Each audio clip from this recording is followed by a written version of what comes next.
نبی کریم سرور عالم صلی اللہ علیہ وسلم نے 3 چیزوں کا ذکر فرمایا کہ جو انسان کے لیے سب سے بڑی نعمت ہے، اللہ تبارک و تعالیٰ کی عطا ہے۔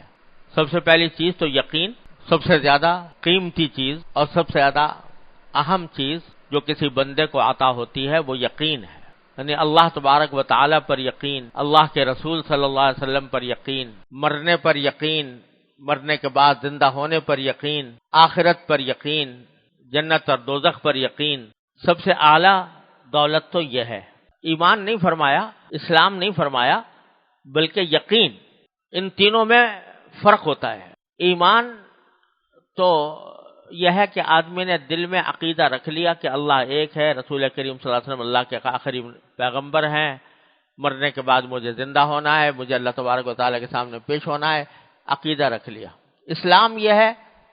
کہ زبان سے اس کا اقرار کر لیا کہ میں مسلمان ہوں، ایمان لاتا ہوں۔ لیکن عام طور سے ہوتا یہ ہے، اللہ تعالیٰ ہم سب کی اصلاح فرمائے، کہ دل میں عقیدہ تو بے شک ہے کہ اللہ ایک ہے، اس بات کا بھی عقیدہ ہے کہ اللہ کے سامنے جواب دینا ہے، اس بات کا بھی عقیدہ ہے کہ آخرت آنے والی ہے اور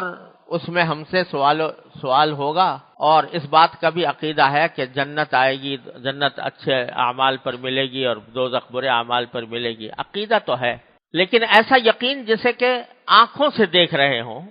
اور آنکھوں سے دیکھنے کے نتیجے میں دل میں ایسا پکا یقین پیدا ہو جائے کہ جو غیر متزلزل ہو، کسی بھی حالت میں اس یقین کے اندر کوئی کمی نہ آئے، یہ کیفیت ہے جس کا ذکر فرمایا نبی کریم صلی اللہ علیہ وسلم نے کہ یہ یقین سب سے بڑی دولت ہے۔ ہوتا کیا ہے؟ بزرگوں نے فرمایا کہ جب ہم ایمان لاتے ہیں، آمنت باللہ و ملائکتہ و کتبہ و رسولہ والیوم الآخر والقدر خیرہ و شرہ من اللہ تعالی والبعث بعد الموت، ایمان مفصل، سب چیزوں پر ایمان لے آئے، تو الحمدللہ ایمان کا نور تو آ گیا دل میں۔ اگر سچے دل سے ایمان لائے تو ایمان کا نور تو آ گیا، الحمدللہ۔ اس پر بھی اللہ تعالیٰ کا شکر ادا کرنا چاہیے۔ فرض کرو ایسا یقین پکا ہوتا کہ یہ عمل دوزخ میں لے جانے والا ہے، پکا یقین ہوتا کہ یہ عمل مجھے دوزخ میں لے جائے گا، یہ جہنم کی طرف جا رہا ہے، تو وہ عمل انسان کرتا۔ اگر وہ یقین ایسا ہوتا کہ اس کے دل میں پوری طرح مستقر ہوتا، چھایا ہوا ہوتا،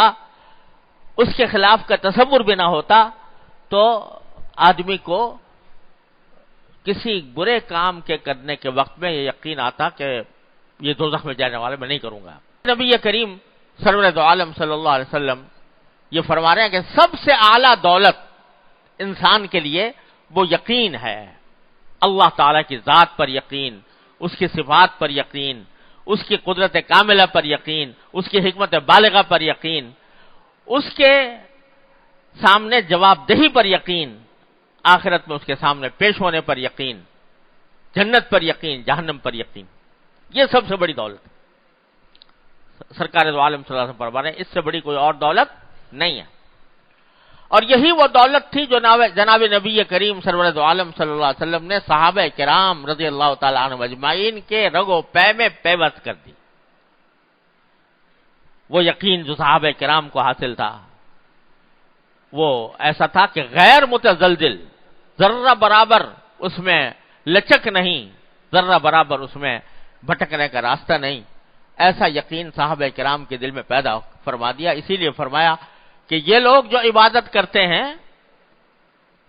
ان کی عبادت بعد میں آنے والوں کی عبادت اس کے پرے کاہ کو بھی نہیں پہنچ سکتی۔ اگر کوئی صحابی ایک مد صدقہ کرتا ہے